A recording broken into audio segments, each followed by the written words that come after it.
los Adultos por los Derechos de la Infancia somos un colectivo y asociación civil de la Ciudad de Buenos Aires, conformado por personas adultas que sufrimos el delito de abuso sexual en nuestras infancias y por personas adultas que en el presente luchan por defender y acompañar a niños víctimas. Recordemos que el delito de abuso sexual, según estadísticas de la Comunidad Europea, es una injusticia que sufren 1 de cada 5 niños, niñas, niños y adolescentes. 1 de cada 5, nada menos que el 20% de la población. Es decir, es algo absolutamente transversal al conjunto de la sociedad y desgraciadamente donde más sucede es en el ámbito intrafamiliar y en todas las clases y sectores sociales. Y en nuestro caso, en el mío personal, mi nombre es Sebastián Cuatromo, soy cofundador de Adultos por los Derechos de la Infancia junto a Silvia Piceda, con quien tuvimos la suerte de compartir esta hermosa actividad acá con la comunidad rodriguense, acá en la sede del Consejo Deliberante. En mi caso me tocó sufrir este delito a los 13 años,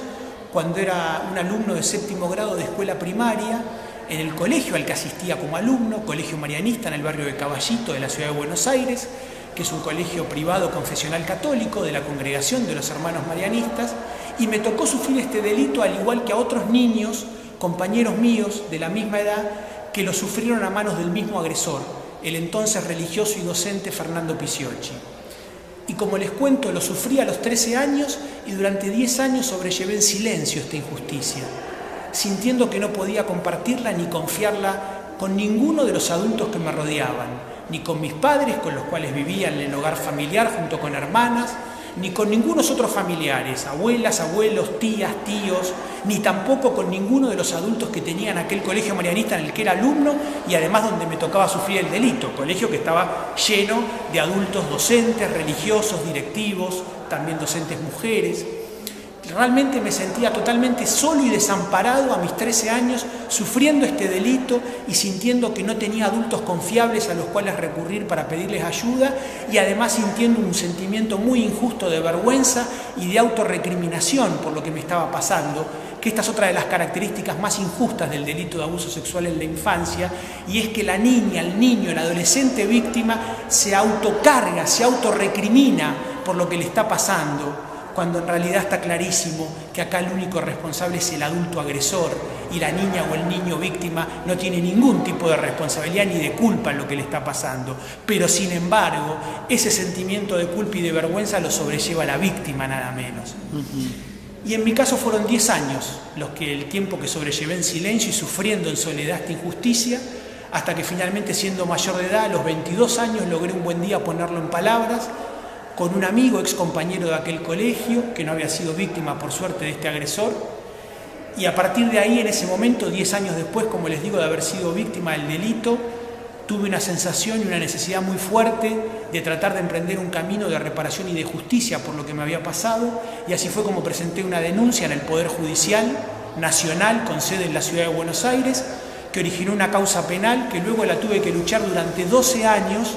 hasta que finalmente en el año 2012 pude lograr un juicio oral y público, donde quien había sido el abusador en mi infancia, más de 20 años después, terminó siendo juzgado y condenado por la justicia a 12 años de cárcel por el delito de corrupción de menores calificada reiterada. El ahora ex hermano marianista Fernando Picciocchi fue quien finalmente terminó siendo condenado en este juicio.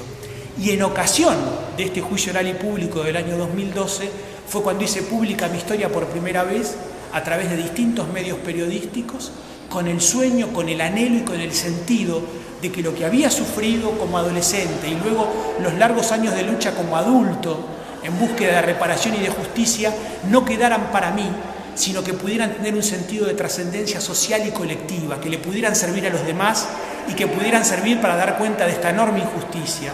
Y así fue desde la primera nota que di, cómo se empezaron a comunicar personas de todas partes conmigo por las redes sociales y cómo también en ese momento tuve la suerte de conocer a Silvia Piceda, quien hoy es mi compañera en la vida, porque entre otras cosas tuvimos la enorme suerte de enamorarnos, y mi compañera al Frente de Adultos por los Derechos de la Infancia, con la cual, y junto con muchas compañeras y compañeros de todo el país, venimos transitando este camino colectivo de Adultos por los Derechos de la Infancia, que entre otras cosas implica ir a los más diversos ámbitos sociales y comunitarios del país a compartir nuestros testimonios, como decimos nosotros, nuestros testimonios de dolor, de lucha y de esperanza, como acabamos de hacerlo aquí con la comunidad rodriguense, con el sentido de que nuestros relatos y nuestros testimonios sirvan para seguir visibilizando públicamente y echando luz sobre este delito y esta injusticia que todavía hoy básicamente como sociedad adulta muchas veces preferimos seguir negando y ocultando y no haciéndonos cargo, y con esta actitud lo único que hacemos es seguir perjudicando a los más débiles de todos, que son los niños.